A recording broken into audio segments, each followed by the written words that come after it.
అదే RTV app వార్తల్ని క్షణాల్లో చదివే అవకాశం ఉంటుంది. ఒక న్యూస్ పేపర్, ఒక టెలివిజన్ ఛానల్ మీ చేతుల్లో ఎప్పుడూ ఉంటాయి.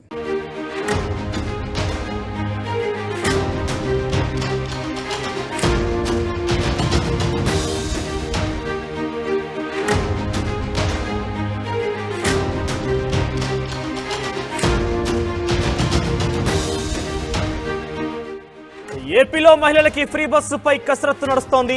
మహిళలకు ఉచిత ప్రయాణంపై ఇప్పటికే రవాణా శాఖ మంత్రి రాంప్రసాద్ రెడ్డి కీలక ప్రకటన చేశారు. ఎటువంటి పొరపాట్లు జరగకుండా పూర్తిగా అధ్యయనం చేసి లోతుగా దీనికి సంబంధించి పరిశీలించి దాని త్వరలోనే ప్రారంభిస్తామంటూ రాంప్రసాద్ రెడ్డి చెప్పడం జరిగింది. ఇప్పటికే తెలంగాణ, కర్ణాటక రెండు రాష్ట్రాల్లో కాంగ్రెస్ పార్టీ ప్రభుత్వం అధికారంలో ఉంది. సో అక్కడ రెండు రాష్ట్రాల్లో కూడా ఉచిత ప్రయాణం కొనసాగుతుంది. మహిళలు ఈ ఉచిత ప్రయాణం బస్ సౌకర్యాన్ని వినియోగించుకుంటున్నారు. కొన్ని లక్షల మహిళలందరూ కూడా రోజు నిత్య వాళ్ళ అవసరాల కోసం కావచ్చు, ఉద్యోగరీత్యా వీటన్ని కూడా సేవలు వినియోగించుకుంటున్నారు. ఇదే స్థాయిలో ఆంధ్రప్రదేశ్ రాష్ట్రంలో కూడా దీన్ని అమలు చేయాలని ఒక ఆలోచనతోని కూటమి హామీ ఇచ్చిన ఎన్నికల కంటే ముందు సో ఎటకేలకు కూటమి ప్రభుత్వం ఏర్పాటైంది. సో ఇందులో భాగంగానే హామీ నెరవేర్చే దిశగా ఆంధ్రప్రదేశ్ రాష్ట్ర ప్రభుత్వం ప్రణాళికలు రూపొందిస్తోందానికి సంబంధించి కసరత్తు కూడా కొనసాగిస్తోంది. అయితే ఇతర రాష్ట్రాలు తెలంగాణ, కర్ణాటకలో అమలవుతున్న తీరు విషయంలో పూర్తిగా అధ్యయనం చేసి దానికి సంబంధించి ఏ రకంగా వనరులు సమకూర్చుకోవాలి, ఎన్ని రకాలుగా బస్సు సౌకర్యాలను పెంచుకోవాల్సిన అవసరం ఉంది, బస్సుల సంఖ్య పెంచుకోవాల్సిన అవసరం ఉంది, దీనికి సంబంధించి పూర్తిగా ఒక అధ్యయనం చేసి ఒక రిపోర్ట్ రెడీ చేయాలని చెప్పి కూడా అధికారులు ఇప్పటికీ ఆదేశించినట్టు తెలుస్తోంది. సో మహిళా ఉచిత ప్రయాణం అనేది త్వరలో ఆంధ్రప్రదేశ్లో కూడా అమలు కాబోతోంది. వాళ్ళు ఇచ్చిన హామీ మేరకు అమలు చేసే దిశగా రాష్ట్ర ప్రభుత్వం సిద్ధమవుతోంది. దానికి సంబంధించి ప్రణాళికలు రూపొందిస్తోంది. సో దీనికి సంబంధించి ఎంత ఆదాయం సమకూర్చుకోవాల్సిన అవసరం ఉంటుంది, ఎంత మేర రాష్ట్ర ప్రభుత్వం మీద భారం పడుతోంది, ఆ భారాన్ని ఏ రకంగా సర్దిద్దుకోవాలి, ఇవన్నీ కూడా చాలా లోతైన అంశాన్ని పరిశీలించే దిశగా అధికారులను ఆదేశించినట్టు ఇప్పటికే రాంప్రసాద్ రెడ్డి ఒక ప్రకటనలో చెప్పడం జరిగింది. సోరల్గా ఇప్పటికే తెలంగాణ, కర్ణాటక రెండు రాష్ట్రాల్లో కూడా ఈ ఫ్రీ బస్ అమలవుతోంది. ఇక రేపో మా త్వరలో ఏపీలో కూడా మహిళలకి ఫ్రీ బస్ అమలయ్యే అవకాశం కనబడుతోంది. ఎస్, త్వరలోనే ఏపీలోని మహిళలు కూడా ఫ్రీ బస్ సేవలు వినియోగించుకోబోతున్నారు. దానికి సంబంధించి ఒక కీలకమైన ప్రకటన రవాణా శాఖ మంత్రి రాంప్రసాద్ రెడ్డి చేశారు. ఎస్, ఆర్టీతో కూడా ఎక్స్క్లూజివ్గా రాంప్రసాద్ రెడ్డి ఏం మాట్లాడారో చూద్దాం. శతాబ్దాల తర్వాత మొట్టమొదటిసారి రాయచోటికి మంత్రి పదవి దక్కింది. అది కూడా మండిపల్లి రాంప్రసాద్ రెడ్డికి మంత్రి పదవి దక్కడం పట్ల కూడా రాయచోటి ప్రాంత వాసుల్లో కూడా ఆనందోత్సాహాలు వ్యక్తం అవుతున్నాయి. అదేవిధంగా ఆయనకు మంత్రి పదవి దక్కడం ఎలా భావిస్తున్నటువంటి విషయం ఆయన్ని అడిగి తెలుసుకున్నట్టు చెప్పండి అన్న. చాలా సంతోషంగా ఉందండి. నాకు చంద్రబాబు నాయుడు గారి నాయకత్వంలో పనిచేసే అవకాశం రావడం, అలాగే స్వాతంత్ర్యం వచ్చిన తర్వాత మొట్టమొదటిగా రాయచోటి నియోజకవర్గం నుంచి ఎన్నికైన ఎమ్మెల్యే ఫస్ట్ టైం మంత్రివర్గంలో చోటు తగ్గడం, ఇది మన ప్రాంత ప్రజలు చేసుకున్న అదృష్టము. తప్పకుండా ఏ నమ్మకం అయితే నా మీద పెట్టి ఈరోజు మంత్రి పదవి ఇచ్చారో, అలాగే ఏ నమ్మకంతో రాయచోటి ప్రజలు నన్ను ఎమ్మెల్యేగా ఎన్నుకున్నారో తూచా తప్పకుండా ధర్మంగా 5 సంవత్సరాలు రాయచోటి ప్రజలకు, అలాగే ఈ రాష్ట్రంలో నాకు ఇచ్చిన శాఖనైతేనే మిగతా శాఖల్లో ఏ విధమైన సమస్యలున్నా పరిష్కరించేదానికి శక్తివంచన లేకుండా కృషి చేస్తాను. నాకు అతి తక్కువ వయసులో ఈ క్యాబినెట్లో చోటు దక్కడం, నా మీద నమ్మకంతో ఇచ్చిన మా నాయకులు చంద్రబాబు నాయుడు గారికి, అలాగే మా ప్రధాన కార్యదర్శి లోకేష్ బాబు గారికి మీ తరపున మరొకసారి ధన్యవాదాలు తెలియజేసుకుంటున్నా. నేను ఒకటే చెప్తున్నా, ఏ విధమైన అపోహలు లేకుండా ఈ తెలుగుదేశం ప్రభుత్వం ముందు ప్రభుత్వాల లాగా లేకుండా మంచి చిత్తశుద్ధితో ప్రజలకు ఏదైతే మంచి జరుగుతుందో, ప్రజలు ఏ విధంగా సుఖ సంతోషాలతో ఉండాలో ఈ 5 సంవత్సరాలు అన్ని విధాల మా మంత్రివర్గం పనిచేస్తుంది. చంద్రబాబు నాయుడు గారు ఒక దార్శనికుడు.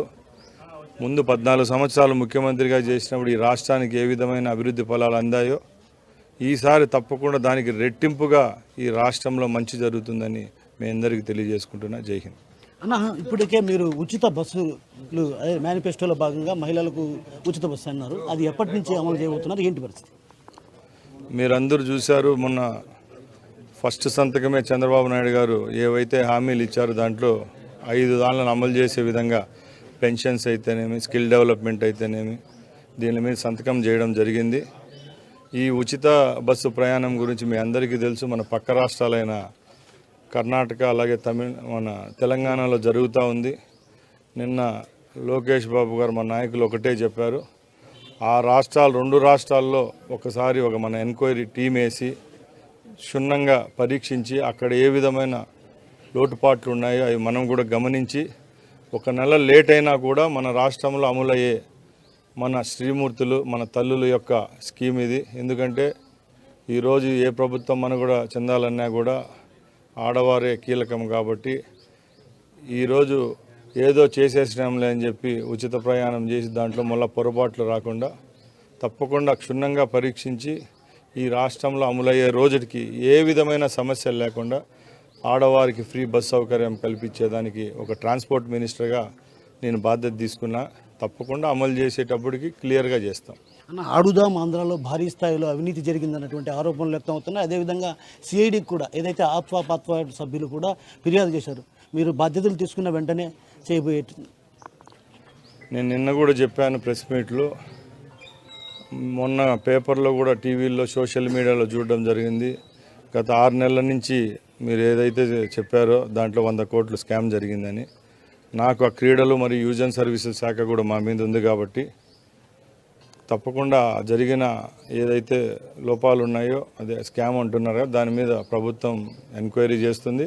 అలాగే అవే పథకాలు కాకుండా కానీ రేపు తెలుగుదేశం ప్రభుత్వంలో యువతకు ఏదైతే మేలు జరుగుతుందో ఏ విధమైన ఈ కార్యక్రమాలు చేపట్టాలో మేము ఒక కమిటీ వేసుకొని మన రాష్ట్రంలో అన్ని విద్యాసంస్థల్లో ప్రైవేట్ మరియు గవర్నమెంట్ విద్యాసంస్థల్లో నైపుణ్యంగా ఎవరైతే శిక్షణ ఇస్తారో అది కూడా వాళ్ళకు మానసికంగా శారీరకంగా ఉపయోగపడుతుంది స్పోర్ట్స్ అనేది. దాన్ని ఒక క్లాస్గా చేర్చేదానికి కూడా ఈ ప్రభుత్వం చర్యలు తీసుకునే దానికి ముందుంటుంది. తప్పకుండా ఇవన్నీ ఏదో దుందుడుకుగా ఒక హామీలు ఇచ్చేసి నెరవేర్చుకోవడం కాదు. ఏది చేసినా కూడా క్షుణ్ణంగా పరీక్షించి ఏదైతే ప్రజలకు మేలవుతుందో అది చేసేదానికి మేము సిద్ధంగా ఉన్నాం. చివరిగా ఒక మాట, రోడ్డు రవాణా శాఖ పైన కూడా రవాణా శాఖకు సంబంధించి భారీ స్థాయిలో ఆరోపణలు ఏదైతే అవినీతి జరుగుతుందంటే కొంతమంది అధికారుల వల్ల ఫైల్స్ కదలడం లేదన్నటువంటి ఆరోపణలు ఉన్నాయి. మీరు బాధ్యతలు తీసుకున్న వెంటనే దీన్ని ప్రచారం చేసే దిశగా అడుగులు ఏమైనా వెళ్తున్నారు? తప్పకుండా. మీకు అందరికీ తెలుసు, రవాణా శాఖ అంటే కేవలం దాంట్లో ఆర్థికంగా డబ్బులు రావడమే కాదు, ముఖ్యంగా మన జీవితాలన్నీ రోడ్డుపైకి పోతే మళ్ళీ గమ్యస్థలానికి చేరుకుండే వరకు మనం ముందుకెళ్ళాలా. అలాంటి కాకుండా ఈరోజు ఏ గ్రామాల్లో చూసినా హైవేలలో చూసినా చిన్న రోడ్ల నుంచి హైవే రోడ్ల వరకు ఎన్నో యాక్సిడెంట్లు జరుగుతున్నాయి. ముఖ్యంగా నేను కూడా మా తండ్రి గారిని కోల్పోవడం కూడా యాక్సిడెంట్లు కాబట్టి తప్పకుండా రాబోయే కాలంలో వచ్చే 5 సంవత్సరాల్లో ఈ రాష్ట్రంలో ఎంత తక్కువైతే అంత యాక్సిడెంట్లు తగ్గించేదానికి రోడ్డు ట్రాన్స్పోర్ట్ మినిస్టర్గా మేము చర్యలు తీసుకుంటాం. ఇది ఒక రోజులో జరిగే చర్య కాదు. ప్రభుత్వం ఎన్ని చర్యలు తీసుకున్నా కూడా అవగాహన అనేది ఉండాలి వాహనదారికి. కాబట్టి తప్పకుండా అందరికీ వాహనాలు ఎవరైతే నడుపుతారో వాళ్ళందరికీ ఒక అవగాహన సదస్సులు ఇలాంటివి చేసి తప్పకుండా రాబోయే కాలంలో అయితే శక్తి వంచన లేకుండా ఎన్ని మినిమైజ్గా చేయగలుగుతాం అది చేసేదానికి చేస్తాం.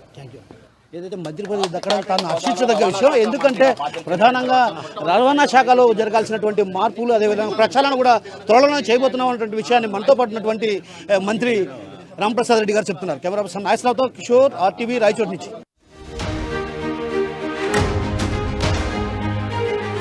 మరిన్ని వీడియోస్ కోసం ఛానల్ ని సబ్స్క్రైబ్ చేయండి. లేటెస్ట్ అప్డేట్స్ కోసం వాట్సాప్ ఛానల్ ని ఫాలో చేయండి. అండ్ లింక్ డిస్క్రిప్షన్ లో ఉంది.